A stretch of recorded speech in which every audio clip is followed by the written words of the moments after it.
30 times.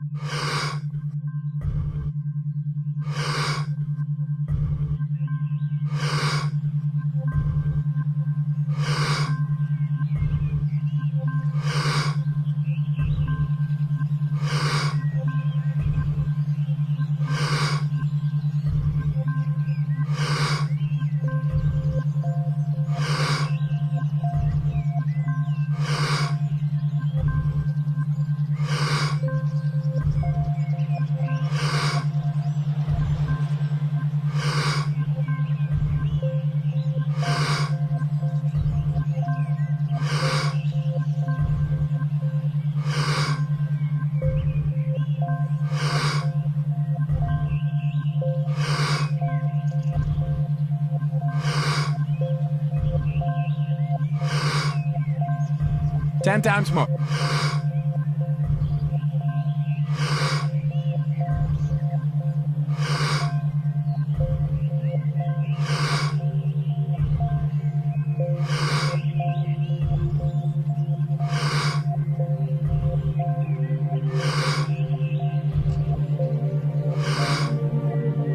Two times more. Letting go and stop. I want them to learn the formula on how to create reality. I want them to learn the formula that there is a door to other dimensions that they can create independent of any exogenous substance and release latent systems in the brain that causes them to realize they're not a linear being living a linear life. They're a dimensional being living a dimensional life, and it only takes one of those experiences where you have an alteration in your identity that you can't go back to being the same person again. Now, the game changes now, because I've seen this so many times when that person runs into the divine, and there's an arousal that takes place in their nervous system. And I'm not talking about a little energy. I'm talking about energy that's so outside of normal. But the arousal isn't coming from fear, which normally creates arousal. It's not coming from aggression, which normally creates arousal. It's not coming from pain. They are running into information. They're running into something profound, and the arousal is creating ecstasy. The arousal is creating bliss. The arousal is so profound. The feeling that they're having isn't coming from anything out there. It's coming somehow from within them. And they get a taste of that, and they're less seduced by the outer world. They know where to get it. And now they have a romance with the divine. They have a date with the divine every day, because the process of creation in connecting to that field should be ecstatic. The process of healing another person should be bliss, because you need to connect to that field and create from the field instead of from matter. So there's so much cool research that changes our mind about that, because it's not matter that's emitting a field. It's the field that's creating matter.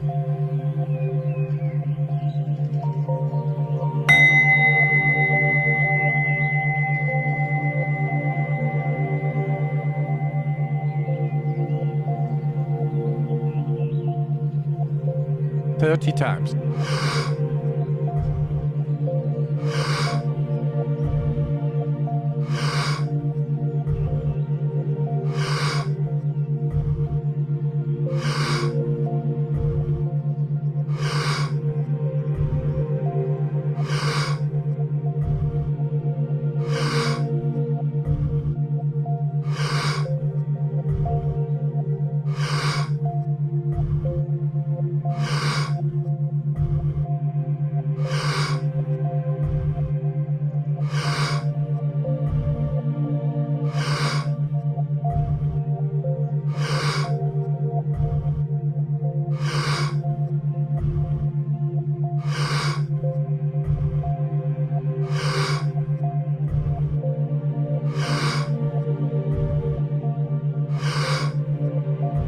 Ten times more.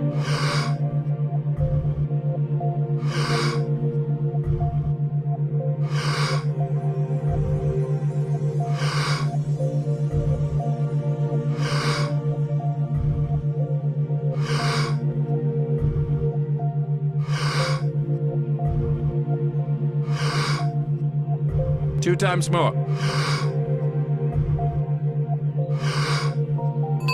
Letting go and stop. You teach people to change the field. You change the field, you change matter. And understanding that is a reversal in navigating in a realm beyond space and time. That once you can get beyond your attention on your body, get beyond your attention on different objects and people and things at certain times and places in your environment, no longer anticipating the next moment or living in the past, a person can get transcendental beyond their identity. They start passing through an eye of the needle, and that is their connection to that unifying field, that invisible field of energy that actually is connecting everything physical and material, and you can't use your senses when you're there. In fact, when you are there, there's a whole nother set of rules to execute in. There's no place to go. How could you go if there's no space? If there's no space, there's no time. Every thought has a frequency, and being able to create from that place is why we're here. And so then, when you see a person feel whole, and we measure their oxytocin levels, it's not just a little oxytocin. The oxytocin is 200 times normal, and oxytocin signals nitric oxide.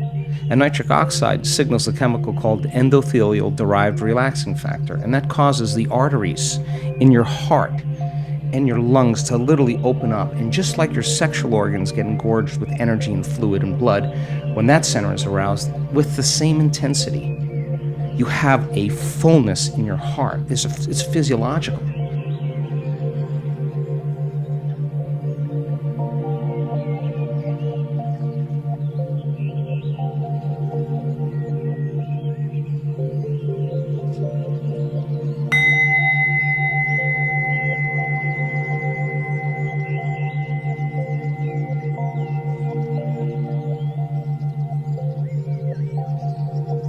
Thirty times.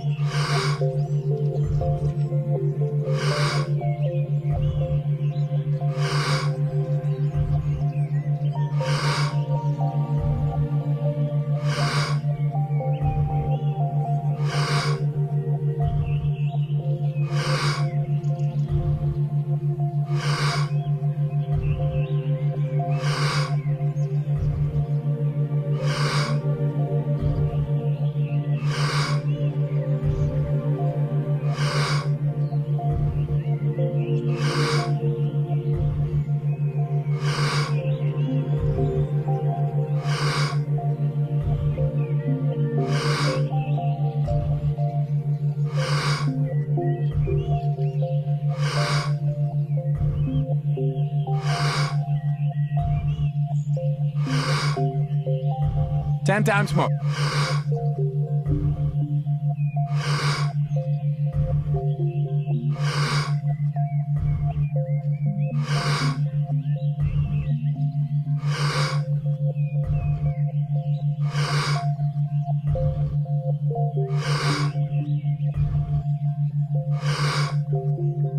Two times more.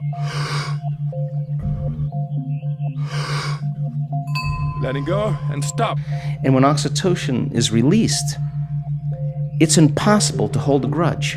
You cannot hold a grudge because you wouldn't want to trade this feeling by judging another person. You wouldn't want to trade this feeling for any condition in your environment. And this is the beginning of unconditional love. This is the beginning of our divinity. So when you have all this energy in your heart and oxytocin levels are elevated, this is a different consciousness. Now, the only thing you want to do is give. You want to say, I feel so amazing, and I want you to feel the way I feel. So here, I'll give this to you. So now people come to our work to help others. People come to this work because they're not so interested in the material things, although if it got them here, and they learn the formula and they learn how to create, once you get that, now that game's over. Now you want to make a difference. You want to leave a legacy. You want to contribute. You want to help somebody. And we bring children in at the end of the event and we heal them of really serious health conditions. And we have really profound and prestigious universities in the United States saying, what in the heck are you guys doing? Like, we want to come and study this because it's so phenomenological. Now you're being a part of something great. So yeah, it may be the sports car, it may be the new relationship, it may be healing your body, but then when that happens, now what? What are you going to do now? Exactly. I mean, what are you going to do when you have everything? What are you going to do now? The next thing is, how am I going to make a difference? We're wired to care for one another, to be kind to one another, to heal one another, to shine for one another, so to show other people they can shine. That's what the living organism does when they're not in fear, when they're not in aggression and hatred and prejudice and all those things that create division.